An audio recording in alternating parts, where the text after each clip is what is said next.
everyone, welcome back to my channel. It's preview time again. This time I'll be talking about Southampton, who we face Sunday in the Premier League at White Hart Lane. Let's get into it.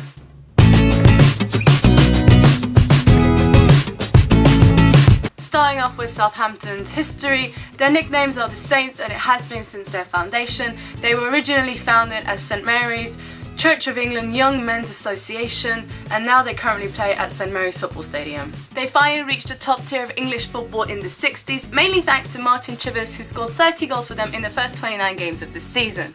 Later on, Bill Nicholson signed Chivers from Southampton to Spurs for a club record £325,000, which also made him the country's most expensive player at the time. Saints' academy has always been something very special. They've always been able to produce some great talent. For example, the likes of Laetitia or Alan Shearer, or more recently, which is also very important for Spurs, the likes of Gareth Bale, for example. The Spurs-Saints connection, albeit one way, was also apparent on the managerial front. Take, for example, Glenn Hoddle, who came back to Spurs as a manager in 2001 and signed Dean Richards from Southampton. Or if we're looking for a more recent example, it's pretty obvious. We have Pochettino, who came from Southampton, and he signed Toby Alderweireld and more recently Victor Wanyama from Saints, who have both made massive impacts. Speaking of more recent turns, since unluckily losing 3-2 to Man United in the League Cup final, even though they played really well, Saints bounced back to win 4-3 at Watford with 2 goals from Nathan Redmond. Their league position is not really interesting. They're sitting 10th with 33 points. They have 2 games in hand on the teams around them, but obviously they're nowhere near a relegation battle, and it seems unlikely that they will be involved in any European action next season.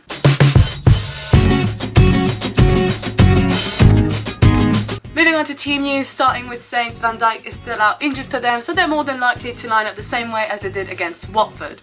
Players to watch from Southampton, obviously one of them being their new signing from Napoli, Manolo Gabbiadini, who scored 6 goals in his first 4 games for the club, and obviously the 2 England call-ups, Nathan Redmond, who I mentioned earlier, scored 2 goals against Watford, and James Ward-Prowse, who has just got his childhood dream of getting an England call-up. If you don't know what I'm talking about, I'll link a Twitter video down in the description.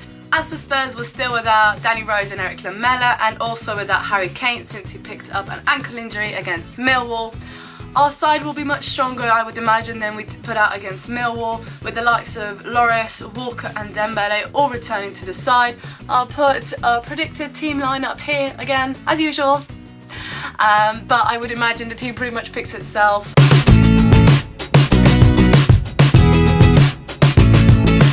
Moving on to predictions, Saints have always played a really nice, decent style of football. Now they've got the obvious goal threats of Gabbiadini and Redmond. Given their league position, they can come to the lane in a really nice, relaxed manner, which would hopefully mean that we'll have a very entertaining game. That being said, we have a very good league record right now at home in the lane. Don't forget though, they were the last team to beat us 2-1 last season at the lane, so that should be very interesting. The absence of Harry Kane is obviously a big blow for us.